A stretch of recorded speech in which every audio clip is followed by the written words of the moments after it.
Subscribe कीजिए लानेविटी channel को और बेल आइकन को भी दबा दीजिए ताकि आगे जाके नया नया वीडियो आपको मिल सके।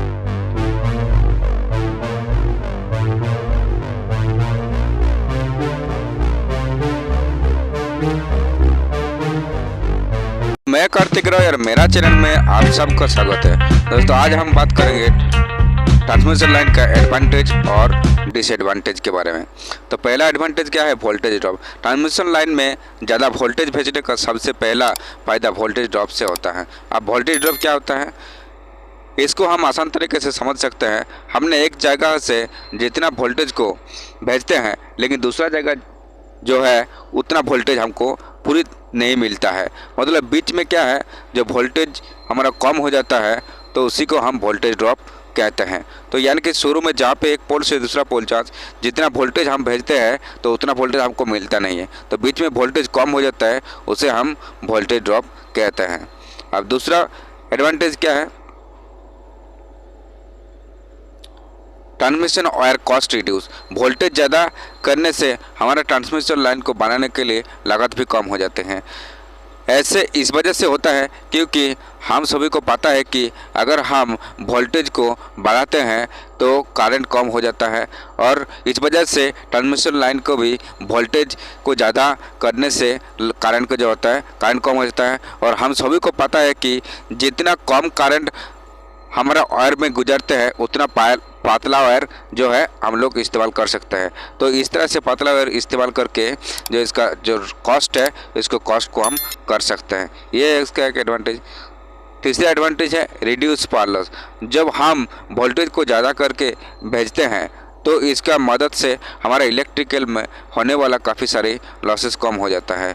और हम सभी को पता है कि अगर लॉस कम होता है तो इलेक्ट्रिकल का जो एफिशिएंसी है वो बढ़ जाता है, और इलेक्ट्रिकल में एफिशिएंसी बढ़ जाता है तो इलेक्ट्रिकल का जो उपकरण है उस उपकरण का भी क्या होता है, बहुत फ़ायदेमंद होता है, उसका भी एफिशिएंसी थोड़ा बढ़ जाता है। तो इस प्रकार से क्या होता है, जो लॉस को कम करके भी हम इसका जो एडवांटेज है एडवांटेज का फ़ायदा उठा सकते हैं। अब हम उसका डिसएडवांटेज के बारे में बात करेंगे। पहला है इंसुलेटर साइज इंक्रीज। यहाँ पर हम इस इंसुलेटर की बात करते हैं जो हमारा इलेक्ट्रिकल पोल और वायर के बीच में दूरी को बरकरार रखते हैं। Transmission line insulator disc. दोस्तों जैसे कि हम अपना आसान तरीके से इसको समझते हैं, मानते हैं कि 11,000 वोल्टेज को लिए हमको एक डिस्क लगाना पड़ता है।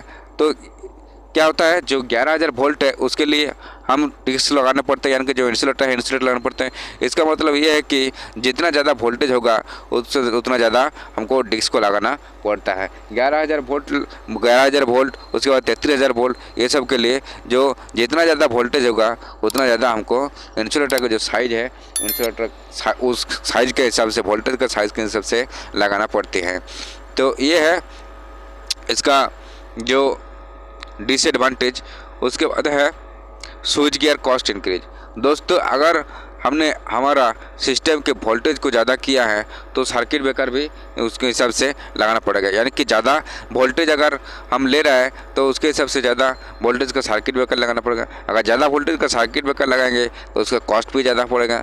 तो ये एक उसका डिसएडवांटेज है, यानी कि वोल्टेज ज़्यादा अगर ज़्यादा वोल्टेज हम लेंगे तो उसके लिए हमको ज़्यादा वोल्टेज का सर्किट ब्रेकर लगाना पड़ेगा। तो ज़्यादा वोल्टेज का सर्किट ब्रेकर लगाएंगे तो उसका जो कॉस्ट है उसका कॉस्ट भी हमको ज़्यादा लगेगा। तो इसलिए ये क्या होता है, हाई ट्रांसमिशन लाइन का जो एक डिसएडवांटेज होता है। अब हम तीसरा जो डिसएडवांटेज है उसका तीसरा डिसएडवांटेज हमको बात करेंगे, वो है ट्रांसमिशन टावर हाइट इंक्रीज। दोस्तों वोल्टेज को बढ़ाने से हमको तीसरा नुकसान ट्रांसमिशन टावर को बढ़ाने के लागत को लेकर होती है। Tower size depend on voltage level. जब हम ट्रांसमिशन लाइन को वोल्टेज को बढ़ाते हैं तो उसके साथ ही हमको हमारा इलेक्ट्रिकल टावर का साइज को भी बढ़ाना होती है, क्योंकि अगर हम ऐसा नहीं करेंगे तो हमारा फेज टू अर्थ फॉल्ट हो जाएगा। इसलिए वोल्टेज को बढ़ाने के साथ ही ट्रांसमिशन वायर को भी ज़मीन से दूरी भी बढ़ाना पड़ती है, जिसके कारण हमारा ट्रांसमिशन लाइन की कॉस्ट बढ़ जाती है।